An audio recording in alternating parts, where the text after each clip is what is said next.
अस्सलामुअलैकुम बिस्मिल्लाहिर्रहमानिर्रहीम।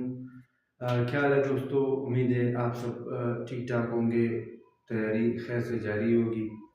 आज का नया लेक्चर है हमारा कार्बोहाइड्रेट्स के बारे में। बायो का लेक्चर है, बायो का।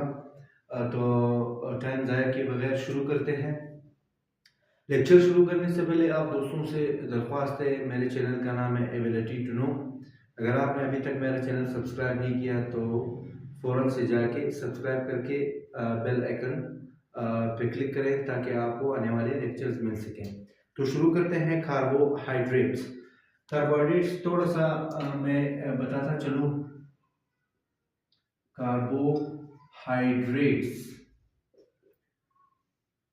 कार्बो का मतलब है कार्बन, हाइड्रेट्स का मतलब है हाइड्रोजन। और यानी इसमें जो हमारे पास जो रेशो होगा वो पानी की तरह रेशो होगा। तो कार्बोहाइड्रेट्स का हमारे पास जो जनरल फार्मूला है वो इस तरह है कि हाइड्रोजन 2 हिस्से होगा और ऑक्सीजन 1 हिस्सा होगा। जैसे पानी में, वाटर में भी ये रेशो है ऑक्सीजन और हाइड्रोजन का। तो कार्बोहाइड्रेट्स हमारे पास इसको आम अल्फाज में सैकराइड्स भी बोलते हैं, शुगर्स भी बोलते हैं। लेकिन ये इसका ये मतलब हरगिज़ नहीं कि तमाम कार्बोहाइड्रेट्स मीठे होंगे, स्वीट होंगे टेस्ट में। नहीं, बिल्कुल नहीं इस तरह। तो इसको थोड़ा सा क्लासिफाई करते हैं। सबसे पहले कैटेगरी हम लोग शुरू करेंगे मोनोसैकराइड्स की। मोनोसैकराइड्स की मोनोसैकराइड्स ऐसे शुगर्स होते हैं जो एक ही शुगर यूनिट से बने होते हैं। यानी जो स्मॉलेस्ट शुगर यूनिट है कार्बोहाइड्रेट का, वो क्या कहलाता है? मोनोसैकराइड कहलाता है। इसको हम लोग मजीद तोड़ नहीं सकते, मजीद हाइड्रोलाइज नहीं कर सकते। ठीक है। तो मोनोसैकराइड्स में हम कार्बन की बुनियाद पे तकसीम करते हैं। ट्राइओज है 3 कार्बन वाला। ठीक है। अब इसके बाद हमारे पास जो है ट्राइओज के बाद है टेट्रोज, 4 कार्बन हो सकता है। पेंटोज, पेंटोजेस 5 कार्बन हो सकता है। और एक्सोजेस हो सकते हैं। एक्सोजेस 6 कार्बन हो सकता है। 6 कार्बन हो सकता है। ठीक है। तो ये हमारे पास, इसके अलावा एप्टोजेस भी हो सकते हैं। एप्टोजेस 7 कार्बन भी हो सकते हैं। तो मोनोसैकराइड्स में ये सारे हो सकते हैं on the basis of carbon count. On the basis of carbon count, ये हमारे पास कार्बन के काउंट के मुताबिक मोनोसैकराइड्स की हम लोग जो है किस्में पढ़ते हैं। ये सारे शुगर यूनिट्स हैं हमारे पास। इसमें जो इम्पोर्टेंट है ये एक्सोजेस और पेंटोजेस। पेंटोजेस में हमारे पास 5 कार्बन में हमारे पास राइबोज और डीऑक्सी राइबोज आता है। राइबोज आरएनए शुगर होता है, डीऑक्सी राइबोज डीएनए शुगर होता है। और एक्सोजेस में हमारे पास ग्लूकोज है, फ्रक्टोज है, मैनोज है, गलेक्टोज है। ये हमारे पास 6 कार्बन शुगर है। हमारे इसी चैप्टर में, टॉपिक में ये वाले हम लोग ज्यादा पढ़ेंगे। जो एक्सोजेस है और पेंटोजेस है, इनको थोड़ा सा डिटेल में डिस्कस करेंगे, इनके स्ट्रक्चर्स डिस्कस करेंगे। तो अभी शुरू करते हैं। मैं थोड़ा सा पहले ये एक्सोजेस के बारे में बता रहा हूँ, क्योंकि मोनोसैकराइड्स आपस में मिलकर फिर क्या बनाते हैं? ओलिगोसैकराइड्स बनाते हैं और फिर पॉलीसैकराइड्स बनाते हैं। तो अभी स्ट्रक्चर वाइज पढ़ते हैं। हमारे पास मोनोसैकराइड्स 2 किस्म के होते हैं हमारे पास, बल्कि कार्बोहाइड्रेट्स 2 किस्म के होते हैं। कुछ में एल्डिहाइड ग्रुप मौजूद होता है, फंक्शनल ग्रुप, उनको बोलते हैं अल्डोजेस। ठीक है। ये हमारे पास है aldehyde group. This is aldehyde group, CHO। इसको हम लोग एल्डिहाइड ग्रुप बोलते हैं। ये ग्रुप हमारे पास क्या है? जिस शुगर में ये ग्रुप होगा उसको बोलेंगे अल्डोज। ठीक है। और जिस शुगर में ये वाला ग्रुप होगा, एक तरफ भी कार्बन दूसरी तरफ भी कार्बन, उसको बोलेंगे कीटोज शुगर। उसको बोलेंगे कीटोज शुगर। तो हमारे पास ये एक्सोसिस में 6 कार्बन वाले शुगर्स में जो है हमारे पास मैं यहाँ पे नाम बताता हूँ। हमारे पास ग्लूकोज है, मेनोज है, गलेक्टोज,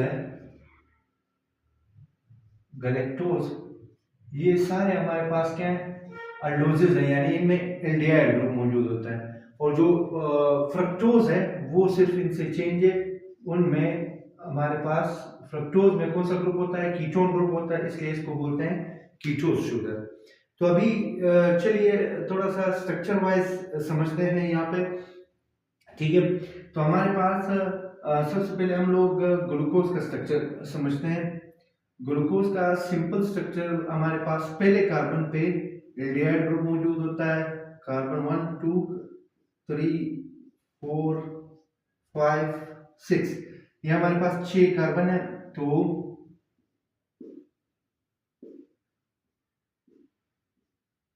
ये स्ट्रक्चर मैंने बनाया है।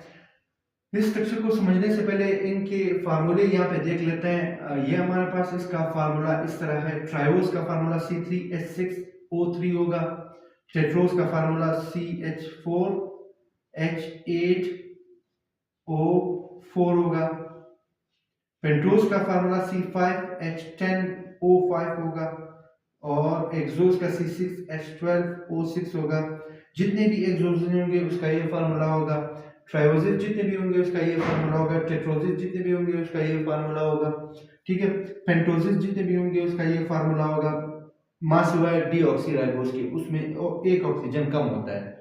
डीऑक्सीराइबोज में जो डीएनए वाला शुगर है उसका फार्मूला C5H10O4 होगा, ठीक है।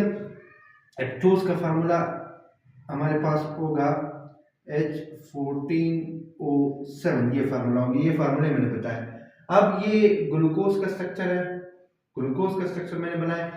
तो अब पहले कार्बन पे हमारे पास कौन सा ग्रुप है, एल्डिहाइड ग्रुप मौजूद है। अच्छा, एक तरफ हम लोग OH लिखेंगे, एक तरफ H लिखेंगे, HOH HOH। हमारे पास पहला कार्बन, दूसरा कार्बन, तीसरा कार्बन, चौथा कार्बन, पांचवा कार्बन। अगर पांचवें कार्बन पे OH राइट साइड पे मौजूद हो, ये पांचवें कार्बन पे मैंने ग्लूकोज के OH राइट साइड पे बनाया है, तो इसको बोलते हैं हमारे पास डी ग्लूकोज। कौन सा बोलते हैं हमारे पास, डी ग्लूकोज। हमारे पास ये डी ग्लूकोज का डायग्राम है। तो डी ग्लूकोज हमारे पास क्यों बोलते हैं, डी का मतलब है डेक्स्ट्रो रोटेटरी। अगर पांचवें कार्बन पे OH राइट साइड पे मौजूद हो, स्टूडेंट्स राइट साइड पे, तो उसको बोलते हैं डी ग्लूकोज।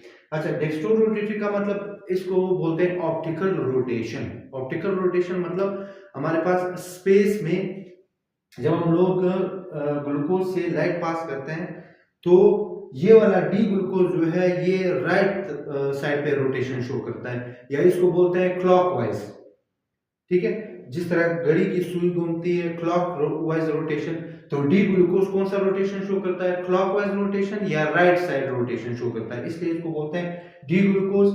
और डी का मतलब है डेक्स्ट्रो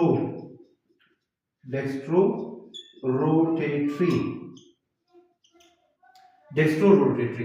अब बाकी सेम स्ट्रक्चर होगा। अगर मैं ये OH यहाँ पे शिफ्ट करूं लेफ्ट साइड पे, तो उसको बोलते हैं एल शुगर। उसको क्या बोलते हैं, एल शुगर। चलिए बना लेते हैं। ये हमारे पास एल्डिहाइड ग्रुप होगा, पहला कार्बन, दूसरा, तीसरा, चौथा, ये पांचवा। अगर पांचवें कार्बन पे मैं OH राइट साइड पे बना लूं, ये देखो, ये मैंने हाईलाइट कर दिया पांचवा, ये छठा हो गया OH। हम लोग पांचवें कार्बन को देखेंगे, पांचवें, बाकी सारा सेम है हमारे पास। ये OH H मैं इसी तरह बनाऊंगा, ये H है, OH है, मैंने बनाया, हमारे पास HOH, ठीक है, ये हमारे पास OH, ये H है, बाकी सारा सेम है, सिर्फ पांचवें कार्बन पे डी ग्लूकोज में ये पांचवें कार्बन पे OH राइट साइड पे अटैच है और यहाँ पे लेफ्ट साइड पे मैंने बनाया है, तो इसको बोलते हैं एल ग्लूकोज। इसको क्या बोलते हैं, ये कहलाएगा एल ग्लूकोज। एल ग्लूकोज को बोलते हैं लिवो ग्लूकोज या लिवो रोटेटरी। मैं यहां पे लिख लेता हूं लिवो रोटेटरी,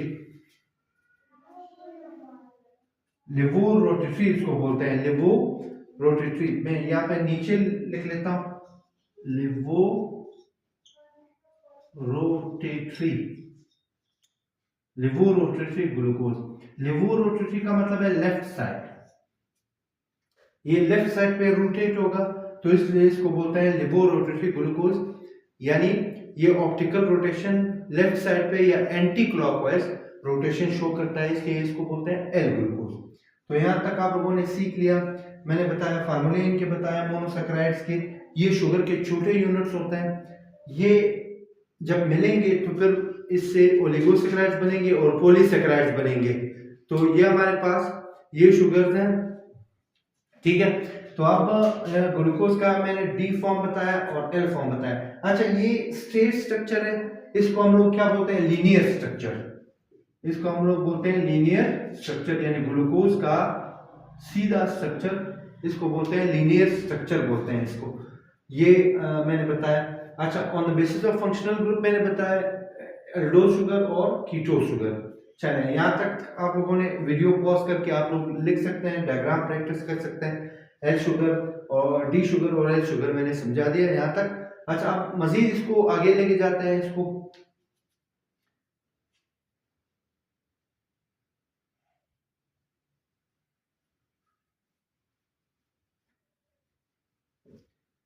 अच्छा, अब रिंग स्ट्रक्चर समझने की कोशिश करते हैं कि रिंग स्ट्रक्चर कैसे बनता है। रिंग स्ट्रक्चर कैसे बनता है,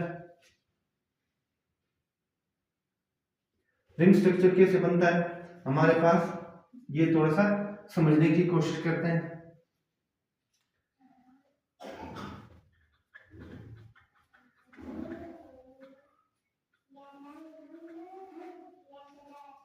चलिए, रिंग स्ट्रक्चर अब समझने की कोशिश करते हैं।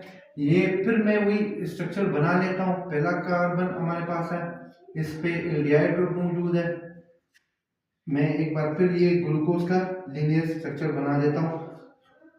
4 5 6 हमारे पास है। अच्छा, पहले कार्बन को एनोमेरिक कार्बन बोलते हैं। एनोमेरिक कार्बन ये है जिसपे एल्डिहाइड ग्रुप अटैच है पहले कार्बन पे।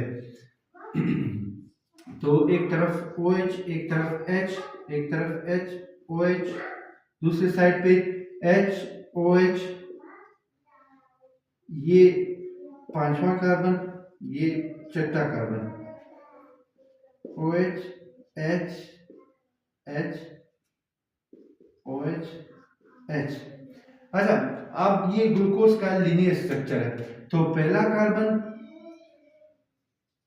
और दूसरे पांचवें कार्बन के दरमियान बॉन्ड बनता है। अच्छा, एनोमेरिक कार्बन, पहला कार्बन और पांचवें कार्बन के दरमियान बॉन्ड बनता है। यहां तक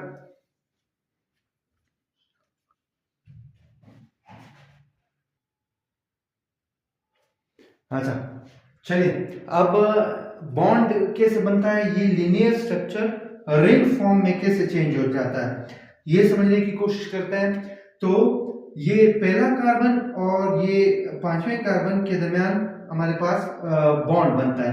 कैसे, ये वाला ऑक्सीजन थोड़ा सा डिस्टर्ब हो जाता है, ये अपना ये डबल बॉन्ड जो है ये तोड़ देता है। डबल बॉन्ड तोड़ देता है तो इलेक्ट्रॉन अपने साथ बॉन्ड की खींच लेता है, तो ऑक्सीजन पे नेगेटिव चार्ज और कार्बन पे पॉजिटिव चार्ज आ जाता है। तो पांचवें नंबर पे कार्बन ये भी क्या करता है, पांचवें नंबर पे कार्बन जो है ये इस तरह को मैं लिख लेता हूँ, ये ऑक्सीजन हाइड्रोजन को निकाल देता है, हाइड्रोजन पे पॉजिटिव, ऑक्सीजन पे नेगेटिव चार्ज आ जाता है। ठीक, यहाँ तक बात समझ गए? कार्बन पहले पे ये डबल बॉन्ड जो है ये टूट जाता है, ऑक्सीजन पे नेगेटिव चार्ज क्योंकि इलेक्ट्रॉन अपने साथ लेके जाता है, और कार्बन पे पॉजिटिव चार्ज आ जाता है। और कार्बन नंबर 5, इस पे भी ये ऑक्सीजन हाइड्रोजन को अपनी तरफ से धकेल देता है, अपनी तरफ से निकाल देता है, तो हाइड्रोजन पे पॉजिटिव चार्ज और ऑक्सीजन पे नेगेटिव चार्ज। तो अच्छा, अपोजिट चार्जेस, ये ऑक्सीजन जाके इस कार्बन के साथ बॉन्ड बना लेता है, कार्बन नंबर 1 के साथ, और हाइड्रोजन जाके इस ऑक्सीजन के साथ मिल जाता है, तो रिंग स्ट्रक्चर बन जाता है। कैसे? अब रिंग फॉर्म में बना लेते हैं हमारे पास, इसको बोलते हैं लीनियर स्ट्रक्चर। ये हमारे पास लीनियर स्ट्रक्चर है, तो इसका मैकेनिज्म मैंने समझाया कि लीनियर स्ट्रक्चर चेंज हो जाता है हमारे पास रिंग स्ट्रक्चर में। लीनियर स्ट्रक्चर किस चीज में? लीनियर स्ट्रक्चर चेंज हो जाता है रिंग स्ट्रक्चर में ग्लूकोज का। ठीक है, अब रिंग स्ट्रक्चर बना लेते हैं। यहाँ पे रिंग स्ट्रक्चर कैसे बना लेते हैं देखें। यहाँ पे पहले तो हमारे पास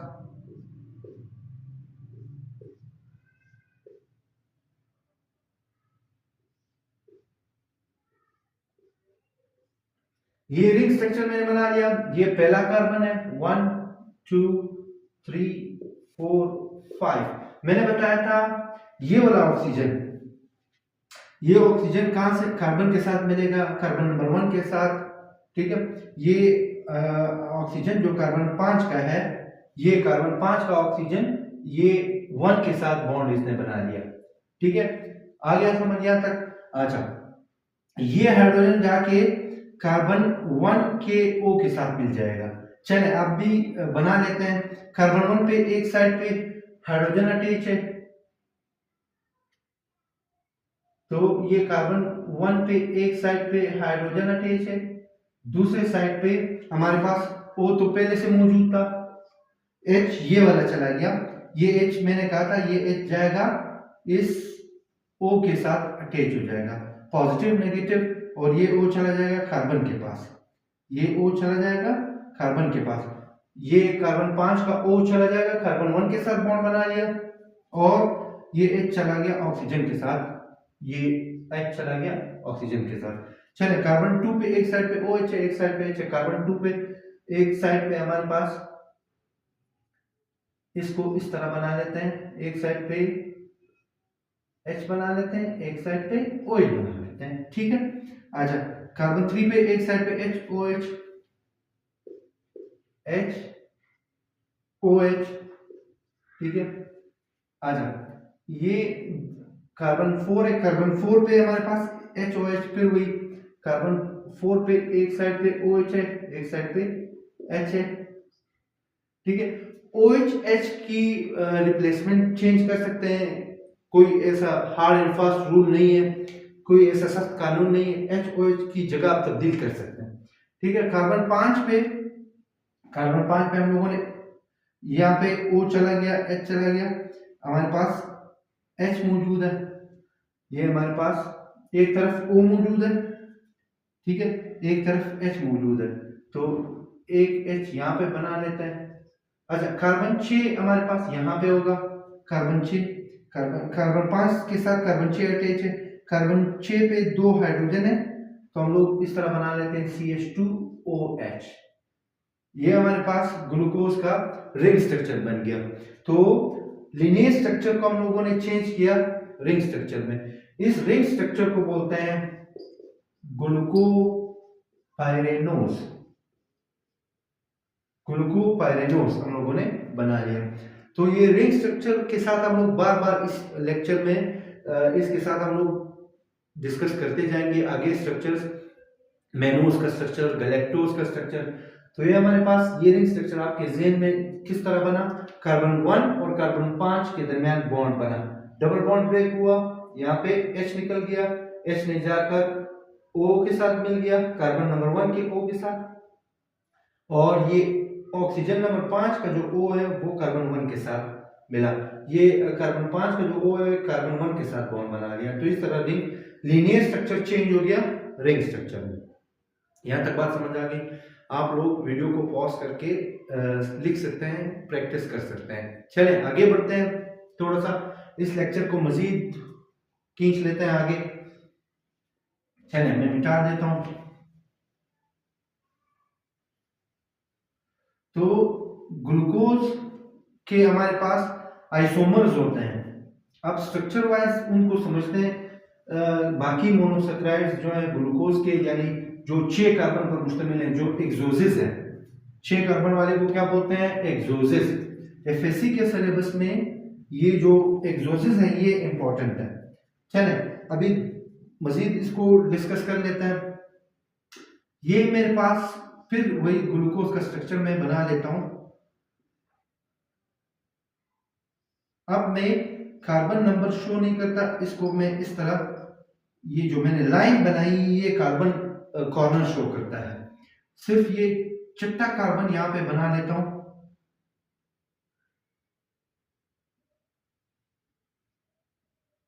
CH2OH। अच्छा, ये ग्लूकोज का स्ट्रक्चर है।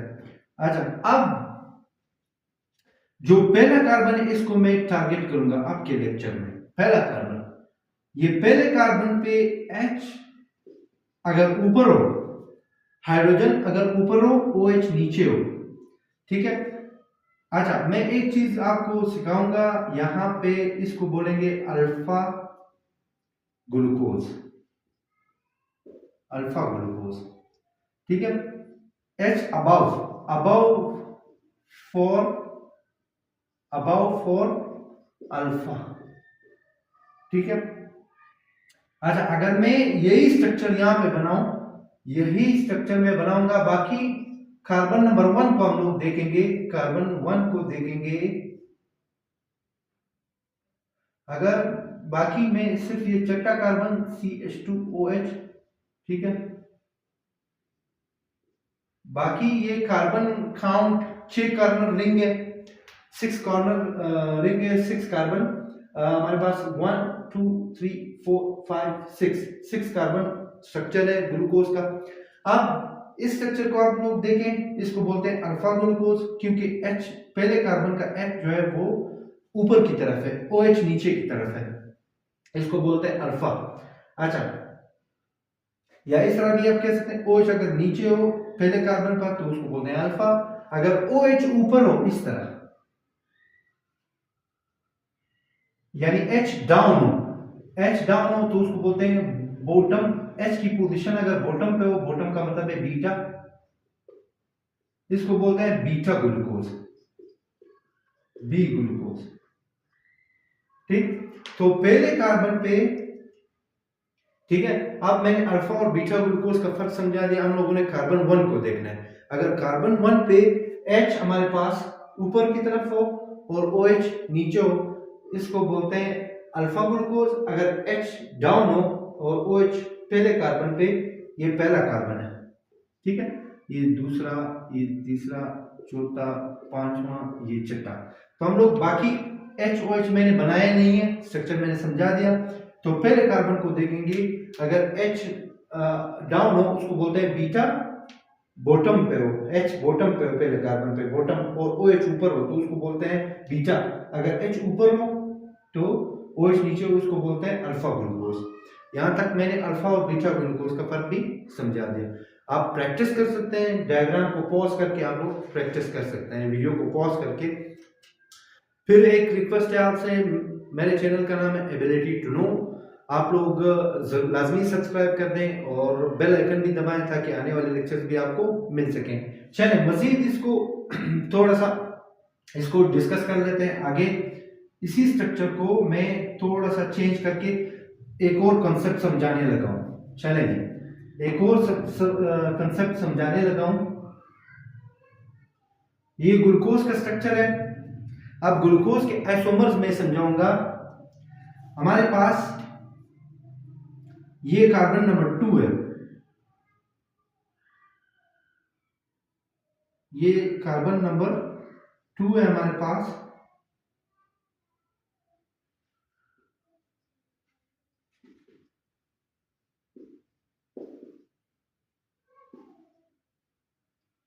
ये हमारे पास कार्बन नंबर 2 है।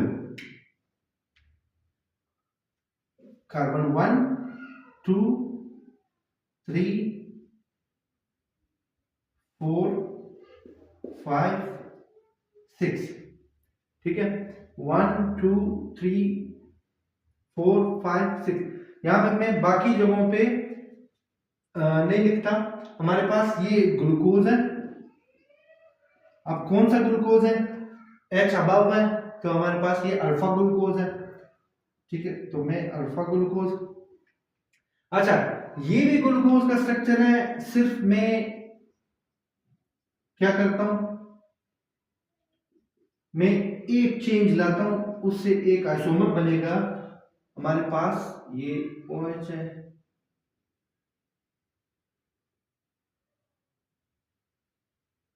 ये H है,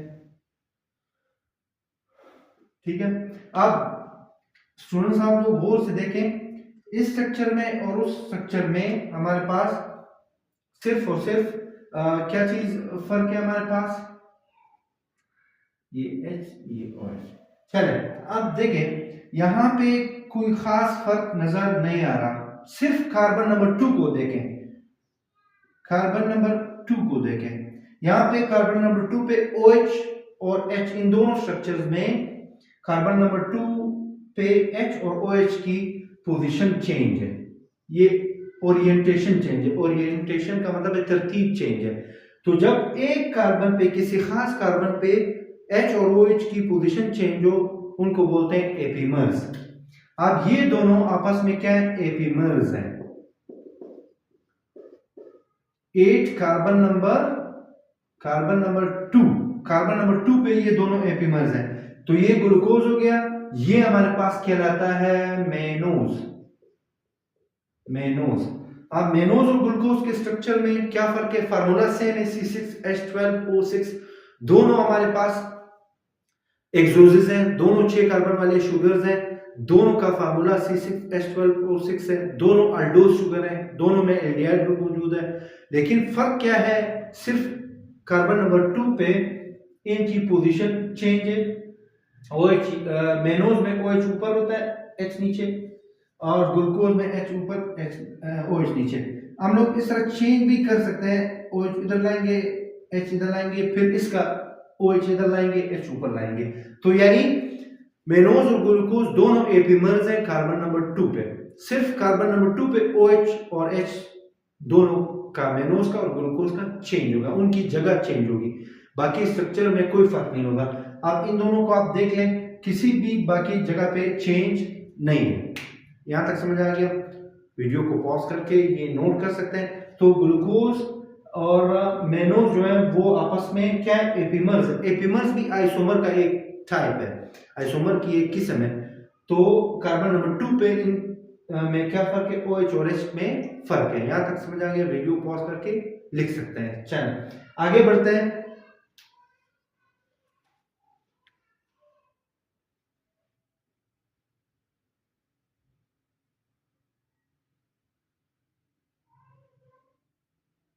अच्छा, इसी स्ट्रक्चर के अंदर मैं थोड़ा सा मजीद चेंज लाता हूं।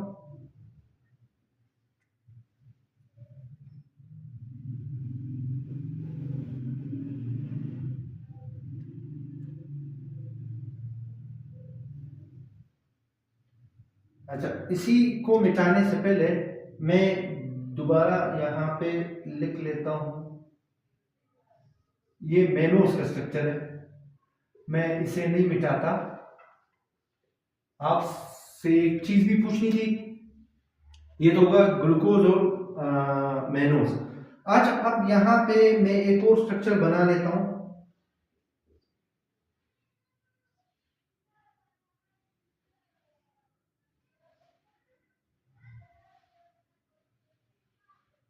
एक और स्ट्रक्चर मैंने बनाया है।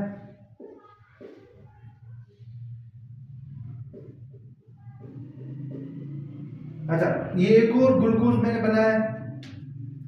थोड़ा सा मैं इसको क्या कर देता हूं, इसमें चेंज लाता हूं। अच्छा, डायग्राम को देख के मैं थोड़ा सा इसमें चेंज लाता हूं।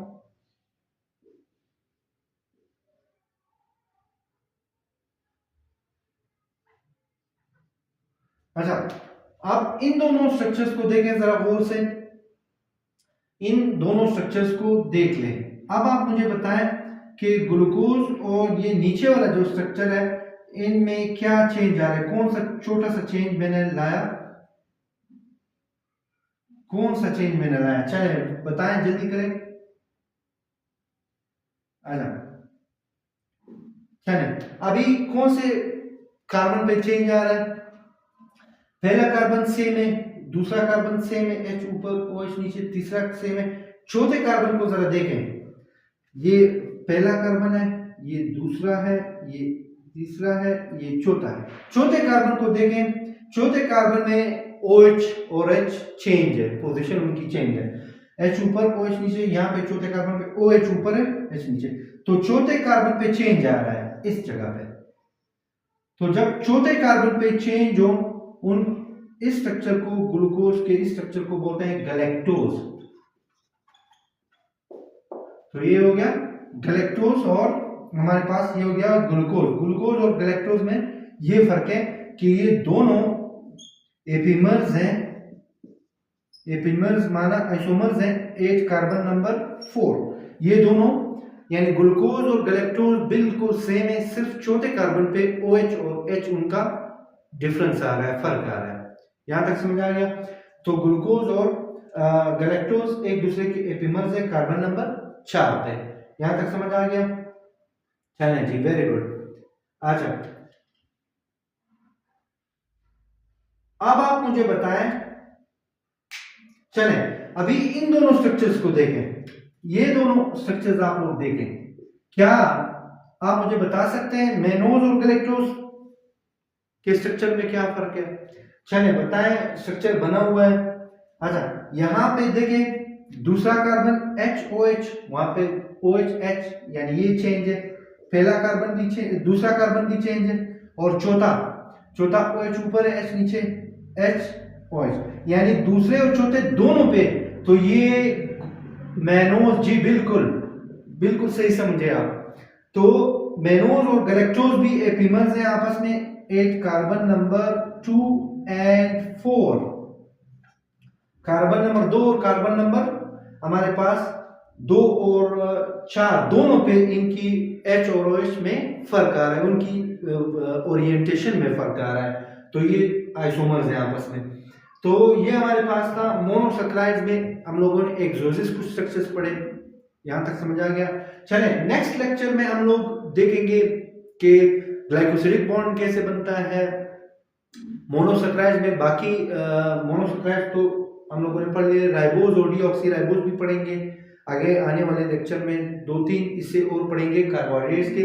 आज का लेक्चर इतना ही, मैंने समझा दिया आज alpha glucose, beta glucose, L glucose, D glucose, फिर मैंने समझा दिया कि इनके एपिमर्स कैसे बनते हैं।